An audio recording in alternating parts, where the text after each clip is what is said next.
Welcome, and thank you for taking a few moments to pause and listen. You're here with Still Mind Suttas, a space for accessible reflections drawn from the early Buddhist texts, shared in a calm voice. In this episode, we'll explore the story of Aṅgulimāla, a sutta that speaks to the possibility of deep change, even in the midst of a troubled past. It's a teaching about what it really means to stop, not just slowing down on the outside, but ending the inner movement toward harm, reactivity, and regret. Whether you're new to these teachings or returning with some experience, this discourse offers something quietly relevant to daily life: how we meet our own mistakes, how we respond to suffering, and how transformation can begin right where we are. In this discourse, the Buddha is staying near the city of Savatthi in Jeddah's Grove, a monastery offered by the benefactor Anathapindika. At the same time, fear grips the countryside. In the kingdom ruled by King Pasenadi, there lives a man named Aṅgulimāla, a bandit known for extreme violence. He kills without mercy, empties villages, and wears a garland of fingers taken from his victims. His very name has become a warning. One morning, after going for alms, the Buddha deliberately sets out on the road where Aṅgulimāla is said to live. Along the way, cowherds, farmers, and shepherds see him and urgently warn him to turn back. They tell him that even groups of armed men have gone down that road and never returned. Yet the Buddha listens quietly and continues on. He does not argue. He does not explain. He simply keeps walking. Eventually, Aṅgulimāla sees the Buddha approaching. He is astonished. Many strong men have fallen before him, yet this solitary contemplative walks calmly toward him, unarmed and alone. Aṅgulimāla decides to kill him and gives chase, running with all his strength. But something strange happens. Though the Buddha walks at a normal pace, Aṅgulimāla cannot catch up. No matter how fast he runs, the distance remains. Confused and frustrated, Aṅgulimāla finally stops and shouts, "Stop, contemplative, stop!" The Buddha replies, "I have stopped, Aṅgulimāla, you stop." These words strike Aṅgulimāla as odd. The Buddha is still walking, yet he says he has stopped. Aṅgulimāla questions him, asking what this could possibly mean. The Buddha explains simply and directly.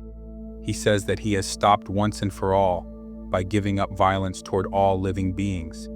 He no longer moves in the direction of harm. Aṅgulimāla, by contrast, is still driven by violence and lack of restraint. That is how one has stopped and the other has not. Something shifts in Aṅgulimāla at that moment. These words land with clarity and force. He recognizes the truth in them. For the first time, he sees that the real stopping is not about the body, but about intention. Overcome, he throws away his weapons, casting them into a ravine.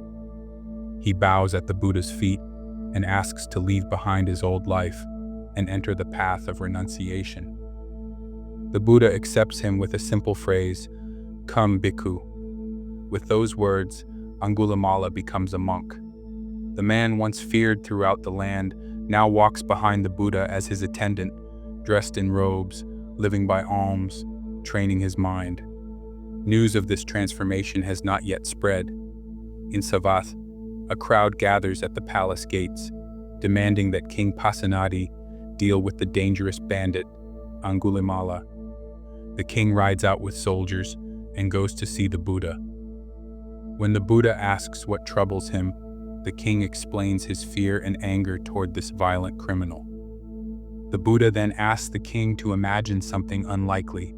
He asks, what if this same man were now shaved-headed, wearing robes, living ethically, harming no one?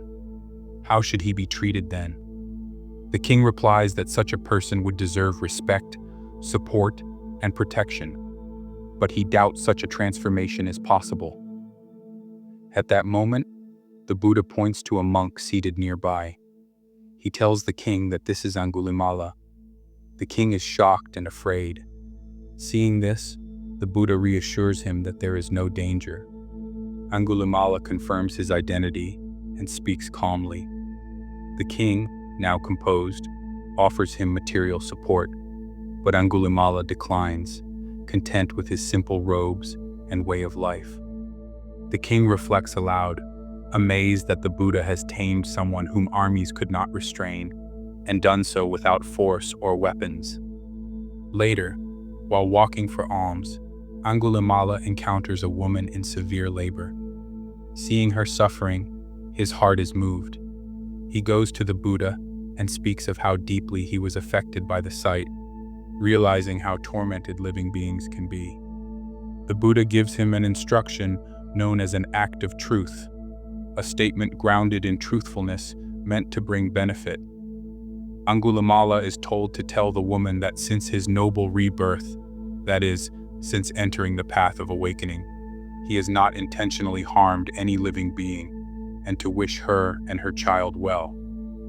Though uneasy at first, knowing his violent past, Aṅgulimāla follows the Buddha's guidance. He speaks these words, and the woman safely gives birth. Over time, living alone, practicing with diligence and care, Aṅgulimāla realizes full awakening.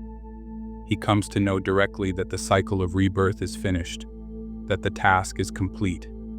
He is no longer driven by craving or hatred. He is free. Yet the world does not forget his past so easily. While walking for alms one day, people throw stones and debris at him. He is injured, bleeding, his bowl broken, his robe torn. He returns to the Buddha in this state.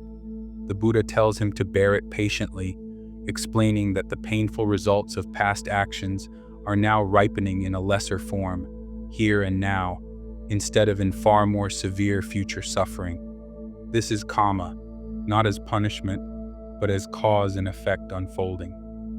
Later, reflecting in solitude, Aṅgulimāla speaks verses expressing his transformation.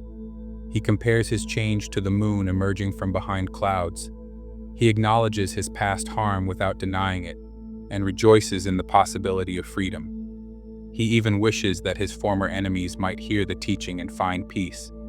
He speaks of self-mastery, of shaping the mind as artisans shape their materials, and of being tamed not by violence, but by wisdom and compassion. The story of Aṅgulimāla points to a radical truth at the heart of the Buddha's teaching.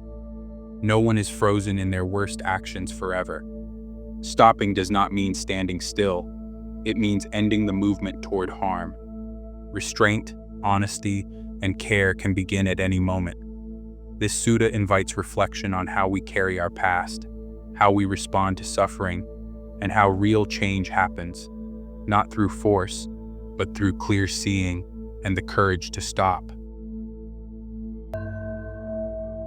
As we come to the end of this reflection, the story of Aṅgulimāla leaves us with a simple but challenging question. What does it mean to truly stop in our own lives? The sutta doesn't ask us to deny the past or pretend harm never happened. Instead, it points to the possibility of restraint, honesty, and care beginning now, through intention, not force. You might carry this teaching into your day by noticing moments when you're about to react, push, or speak harshly, and gently asking whether there's room to stop in a different way. Or you might reflect on how patience and non-harm show up in your relationships, your work, or your inner dialogue. If these kinds of contemplative readings are helpful, you're welcome to return for more reflections here on Still Mind Suttas, or to subscribe if that feels supportive. Thank you for listening and for taking this time to practice attention and care.